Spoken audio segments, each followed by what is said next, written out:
Hello there. It's me, Stephen Thomas, coming to you with another housing debrief.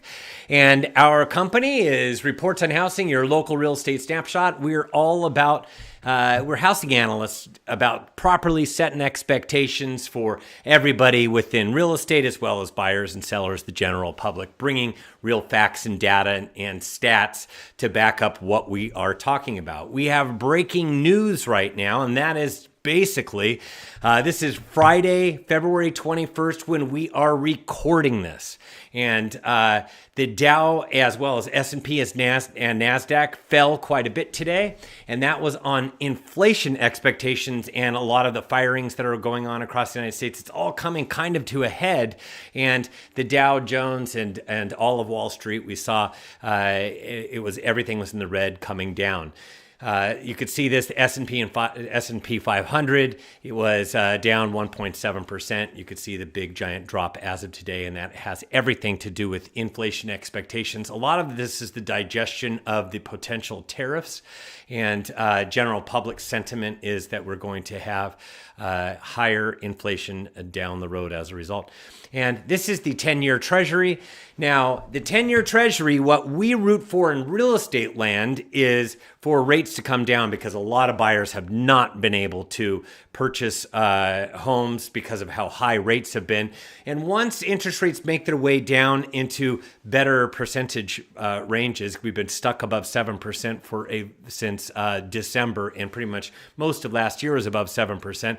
And that really freezes up the overall housing market.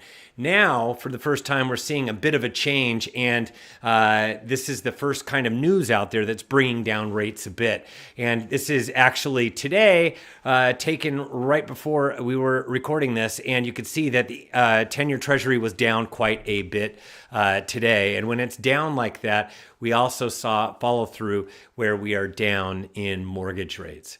We're down in mortgage rates, down to 6.89% today. And if you draw a line across it, it's the lowest rate since December 17th. And that is when the Fed made the announcement that they were reducing rates by 0.25%, but they said they'll only be doing 2 rate cuts for 2025. And then we had rates that jumped up above 7%, and they stayed above 7% until last Friday. They came down just slightly below 7%. And again, then they came back up. Then again, yesterday, Thursday, the 20th of February, they came back. They went back down below below 7%. And then today, it was further follow through. And now rates are at 6.89%, bringing us to the lowest interest rate since the Federal Reserve announced that they're only doing 2 rate cuts. That's short-term interest rate cuts, the overnight banking rate cuts for next year. And you have to understand that when the Fed makes cuts, they actually cut rates by 0.25%. You could see what's happened. They've actually done a total of 1 percentage points, a half a point, 2 quarters for a full percent down in rate cuts. Yet at the same time, we were dealing with interest rates, long-term mortgage rates, not overnight banking rates like what the Fed's talking about, that went up a full percentage higher. And the reason for that is because the overall economic news started getting better and better, especially since the Fed started doing the rate cutting back in September.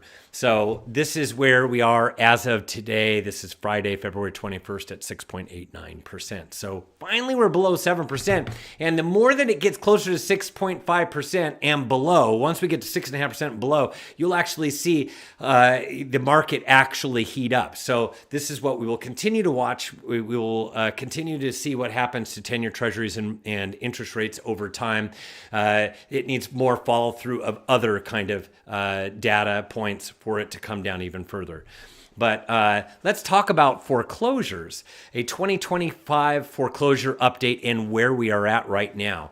So you read it in all of the headlines that that the mental health agency is losing 1 in 10 staffers to Doge cuts, 988 hotline team impacted, the 988 hotline team impacted. Also, IRS is beginning to lay off 6,000 employees. That started as of yesterday, the 20th. And there's other headlines: shockwaves for DC regional economy, Trump layoffs spurs surge in jobless claims. And so everybody's kind of beginning to worry about unemployment. Initially, there's not going to be much of a change. As a matter of fact, a lot of the recent firing came after this is where the BLS, the Bureau of Labor and Statistics, takes their data up to a certain point. A lot of the firings happened after that point. So when we get news for the month of February, a lot of those firings came after the date that they actually take a look at. But nonetheless, we'll start to see it in some of the forms of employment down the road. But this is the public sector. We'll have to wait and see exactly how much this affects overall employment. From a lot of the statistical analysis that we've seen, it's only a slight change over time, even though there are a lot of layoffs out there within the federal government. But there are a lot of industries across the United States. Government is just a small portion of this. And most of the jobs that we've seen where they say jobs are up and it's all government, most of it was local and state. It wasn't federal. Federal government jobs, the number of them hasn't really changed much over time. So I know that there's a lot of potential buyers out there that have their fingers crossed, and they want the housing market to crash, and they think that they look for negative headlines to help feed the narrative that eventually we'll see more and more foreclosures, and we'll see values come surprisingly, shockingly down like we saw during the Great Recession. And I'm going to give you a statistical analysis of where we are in the distressed market foreclosure picture right now. But first, I wanted to bring in our sponsor, and our sponsor is a familiar name. It's Mike Grambaugh from JMJ Financial, who can be reached at 714-794-7668. He's a mortgage advisor with the Thibodeau Morel Group, and they have an excellent program that he wanted me to highlight, and he has so many different programs up his sleeves that I just asked him, okay, what's the program going to look like this week? And he wanted to talk about the Dream Key program at JMJ Financial. And basically, it's making your next move possible. Introducing a flexible, low down payment program available for homes in low to moderate income areas. The Dream Key program allows for a minimal borrower contribution toward the purchase of a qualified home without the added expense of costly mortgage insurance. And so the program highlights are better than market interest rates. No need to be a first-time buyer. As little as 3% down required. There's no mortgage insurance required. Must be primary residence. And the maximum loan amount is $766,550. It's from origination to closing. They are able to access and service your loan. And so there are certain areas that qualify. You have to contact Mike Grambaugh at JMJ Financial with the Thibodeau Morel Group. He can be contacted at 714-794-7668. That's 714-794-7668. And you need to work with a lender you can trust, and Mike Grambaugh is definitely one of those lenders. Thanks, Mike, for your continued support at JMJ Financial. Now, back to looking at the statistical analysis, and this is what we like to lean on. In order to make a really good, accurate depiction of what's going on, you just have to throw as much data as you possibly can at it so that you get the overall picture, and that's what we try to do. And you can see this is the national payment to income ratio, and right now we're at 33.5%. This is through January of 2025, and that is almost identical to where we were during the Great Recession, and that's when we were at 33.8%, just right prior to values coming down. So the national payment to income ratio started to get a lot better, and also interest rates fell at the same time. And you can see if you go back in time, 1981 was was the absolute worst as far as the national payment to income ratio is concerned. And that to the left, I'm showing you the mortgage delinquency by severity. And the black line is total delinquencies. So we're going to look at total delinquencies. Below that, you can get into the nuances of 60-day delinquent and 90-plus day delinquent and 30-day delinquent. And but this is the great financial crisis. This is the Great Recession that I'm pointing to over here. And this over here was during COVID. But remember, there were very, very few foreclosures. As a matter of fact, there was a foreclosure moratorium for a couple of years. And the people placed their homes in forbearance, which meant they were still counted as being late, but they were in forbearance. And forbearance continues to this day. There are people that get into pickles, they contact their lender, and they're granted forbearance for a short period of time or whatever they need in order to get out of that kind of a pickle. So it's what they learned from the great financial crisis, that this is a better way to go. And it definitely saved the market from having a lot more foreclosures because of a pandemic, which would have been absolutely ludicrous. So, and this is the number. 0.35% of mortgages were in active foreclosure in 2024. And other than the time period where we had a foreclosure moratorium, you go backwards in time, and this is the lowest since they started tracking these kind of numbers very closely in 2000. So haven't seen these kind of delinquency rates, low delinquency rates that date all the way back to the year 2000. And the foreclosure starts, there were 321,000 in 2024. And you could see that on the very right-hand side where it says 2024. It's very small. You could see where there was, of course, the moratorium in 2020, the second half in 2021. So those numbers were really, really low. But 2024 was lower than 22 and 23. And as a matter of fact, if you ignore 2020 and 2021 during the moratorium, it's the lowest since the year 2000 as well. So you can get the overall picture, but for the month of December, starts hitting an 11-month high, but remain below pre-pandemic levels. So it's something that we're going to watch. It's an 11-month high. It's really up since December. It raised up 50.37%. But this is a lot of math. I'll get into the math at the end. When you're coming from a really low number, it's really easy to see big jumps when it's from month to month, big jumps. And it also has to do with also when banks like to start the foreclosure process, not necessarily liking to start the foreclosure process during the holidays. And also the number of loans in active foreclosures is still 32% below pre-pandemic levels. So the market's going to eventually get back towards pre-pandemic levels because there's the same number of people when it was a really solid market right before COVID. And there's just a certain number of people across the United States that get into certain pickles and they get behind on their loans and as a result end up in foreclosure. So this will slowly but surely make its way up towards pre-pandemic levels. And there were 69,000 foreclosure sales in 2024. Now that is the lowest, other than the moratorium of 2020 and 2021, dating all the way back to the year 2000 again. So you see the number of foreclosures that we're doing is really, really small. And this is just the number of delinquencies. And then on top of that, the number of the foreclosure rate. And you could see that when you look at it, that foreclosure rate is really teeny tiny. And that's the way it's been for many, many years. The only time that was really big was during the Great Recession and prior to the Great Recession.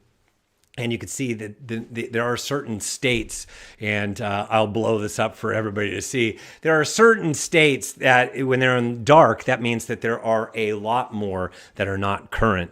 And you can see where those are. You see it in Louisiana. You see a lot in Florida. So it's basically the southern Sun Belt where we see that. If you look along California, which is where I reside, in San Diego County, it's at 1.6%, and in LA, it's at 1.9%. You can see the Bay Area, San Francisco, and Santa Clara counties at 0.8%. So there's just not a lot of foreclosures. There is, you'll hear some news about it, but that's because there are certain areas that are having some problems. But across the United States, the overall arching theme is not a lot of non-current homes, and foreclosures are going to be low for quite some time. Because if you do the math, the way that math works, it makes it look like big percentage change, like 53% change in closed, in the number of openings, foreclosure starts. That big giant jump is when you go from like 5 foreclosures in an area to 20 foreclosures, even though that number in almost all markets is way below even pre-pandemic levels. So going from 5 to 20 is a 300% increase.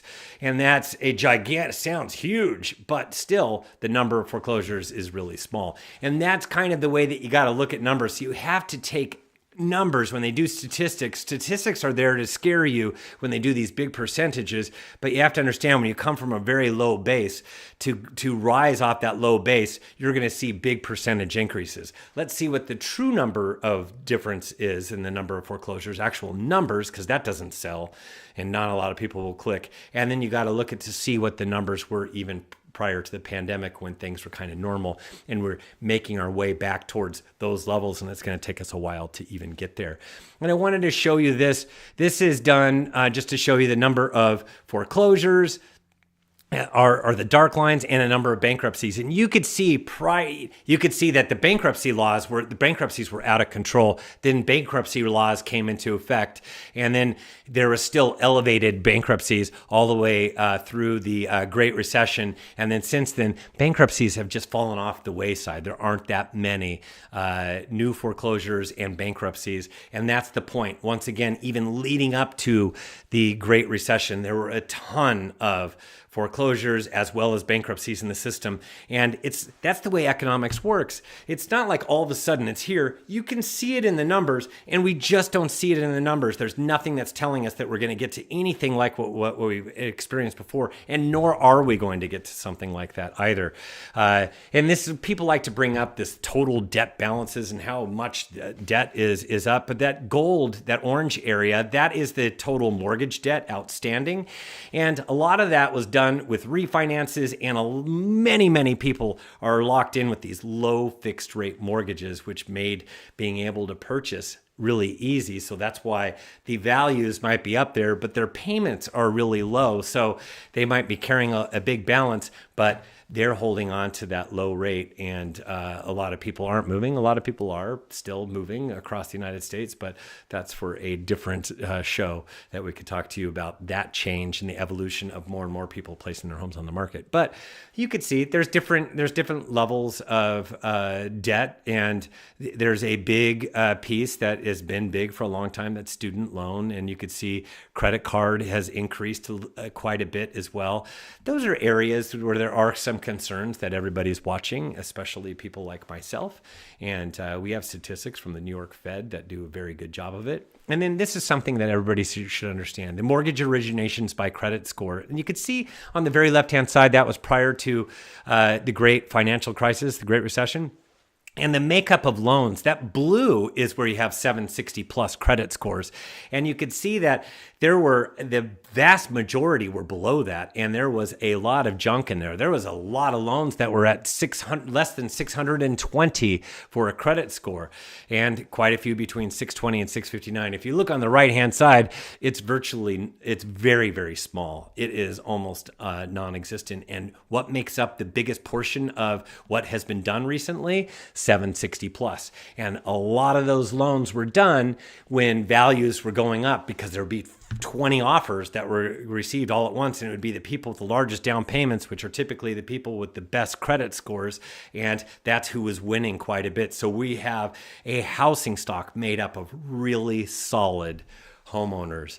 And I also wanted to point out this: households owner equity in real estate is sitting at all-time highs. You could see the amount of equity compared to where we were during the Great Recession. So people like to compare where values are compared to the Great Recession. Look at the amount of equity compared to the Great Recession, and sitting with very nice interest rates for the most part. Almost everybody has these great rates, other than who has been purchasing within the last couple of years.